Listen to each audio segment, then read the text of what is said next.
If you've started this year with a promise to yourself that you're really going to try and get your children's book published, then I'm going to talk you through what I do to get my book from idea to paperback in just 9 months. I've been working on picture books and chapter books since 2012. Some of them are self-published, some traditionally. I'm going to focus on self-publishing today because then you are in complete control of your project, including all the time management. Perhaps you are going to illustrate the book yourself. That's what I do, and it can totally be done in 9 months, 6 at a push. If you want someone else to illustrate your story, then you might need to adjust your timescale a little bit because you never know how busy your illustrator will be, or indeed how long it will take you to find someone who fits your project. And by the way, if this is all going a little too fast, you can get the information on the course I run where I talk you through each step. It's called Make a Picture Book Step by Step. But no pressure, I go through most of these things on my channel. Let's look at month 1. In the first month, you will be exploring your idea. You might first want to write down some rough concepts and perhaps even make a character profile for your main character. Remember that a picture book has a sweet spot around 600 words, but definitely no more than 1,000. If you find you have written a much longer book and can't edit it to less than 1,000 words, then you have probably written an early reader or a chapter book for slightly older children. Remember, picture books are for 3 to 6-year-olds. In this month, you can map out your 32-page book using thumbnail drawings. The front and back cover make up 2 of those pages, and you will typically have 24 to 26 pages to tell the story. That's around 12 to 13 double-page spreads.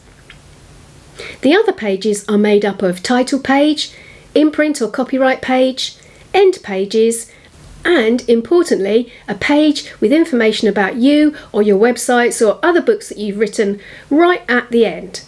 If you don't have ideas for the composition of a page, don't worry, you can just write down ideas or the text as it is now.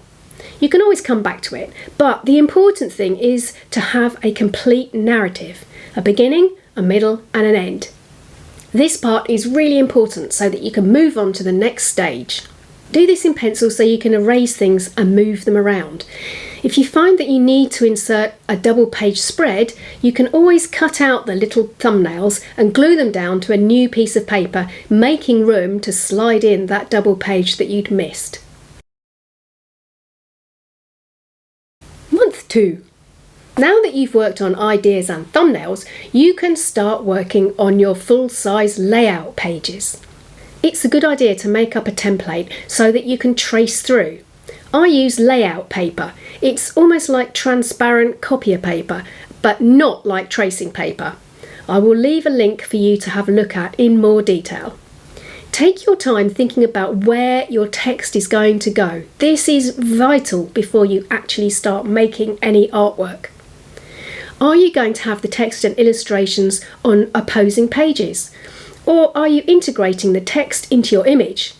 If it's the latter, you will need to have a fairly empty area for your text, otherwise it will fight against the picture for the reader's attention. Make your pencil images as you'd expect to see them. If you use a lot of detail, make sure you put that into this stage. You can do this in several steps using the layout paper to trace through if you want to build on the first one. Month 3. In this month, you will want to write and edit your text. You will have had an idea in your head for the narrative. Now it's time to cement it. A good way to edit it is to read it out loud to yourself. You will soon see if there are any linguistic gymnastics going on, or words that are not easy for small children to understand. Again, remember this is for 3 to 6-year-olds. You don't have to do it in front of anyone. Wait till everyone's gone out of the house or lock yourself in the bathroom or the basement. It's also good to get some feedback about your text and subject. If you know a teacher or a friendly librarian or just someone who reads a lot, then they would be good people to ask. There are also lots of editors out there. Just make sure that you pick someone familiar with picture books and the role that they fill. Once you've edited your text, you can add it to your layout pages. Either write it in pencil or you can type it out, cut out the text boxes and stick them down to your layout page. This will just help you to visualise exactly where the text is going to go and whether it fits in that space you've left. Months 4, 5 and 6. The next 3 months will be spent working up the illustrations if you're doing it yourself. Do this using your layout page as your template and make sure that you add bleed and safe zones to that template. If you don't know what bleed and safe zones are, well, I explain that in the course and I think I have a video on it too. I'll link it if I do. If you don't have a lightbox, use a window. Stick the layout with the drawing on it to the window with your final piece of paper over the top. That way you can lightly pencil in the lines. Make sure you're using the correct paper for the medium that you are using. It's worth spending a little bit of money on this.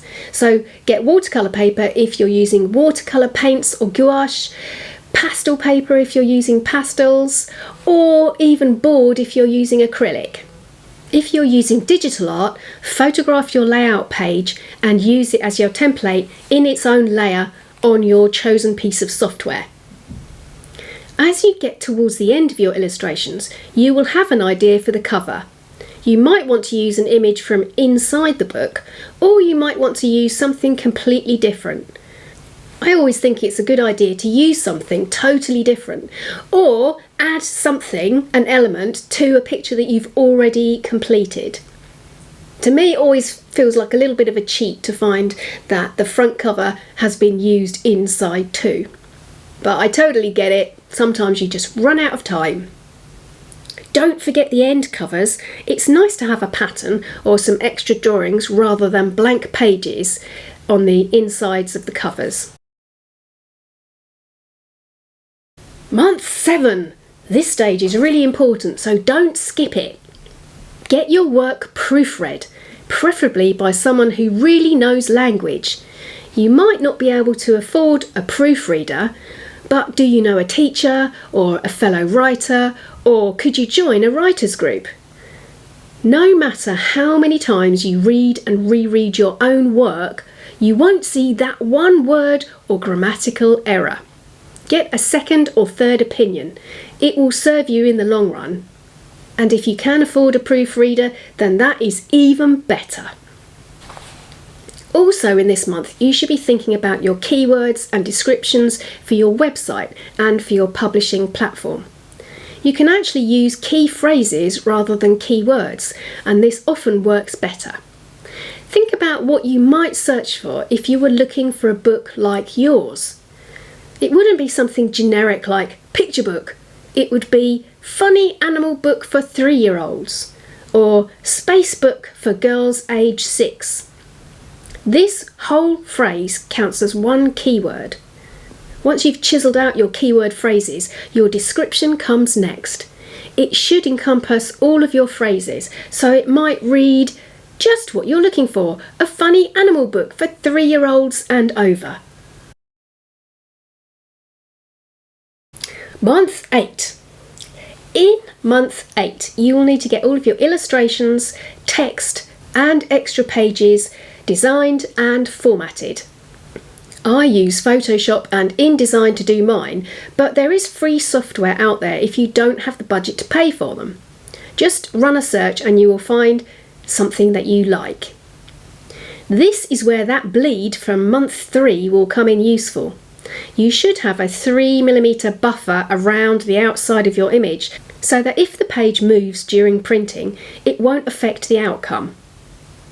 Your preferred publishing platform will be able to tell you what format it wants to receive your files in, usually either as JPEG or PDF. I have used KDP in the past, and there is lots of helpful information on their help pages that will get you over any formatting hurdles. All you need to do then is upload your file. If you're using KDP, well, they run a check to make sure there aren't any formatting errors that you need to rectify before going on to the next stage. Month 9! Hurrah! We're almost there! Before you publish, just look through your book online. This might be the first time that you've seen the whole thing in one place. You'll be able to order a proof of your book, and the purpose of that is to check that your book is fine one last time before going live in Readerland. At this point, you can change anything. You might need to go back and adjust an image or the formatting, or you might even have spotted a text error that no one else had. There is no time limit on this stage, so get it right rather than trying to beat the clock. When done, press that publish button. Congratulations, you are now an author!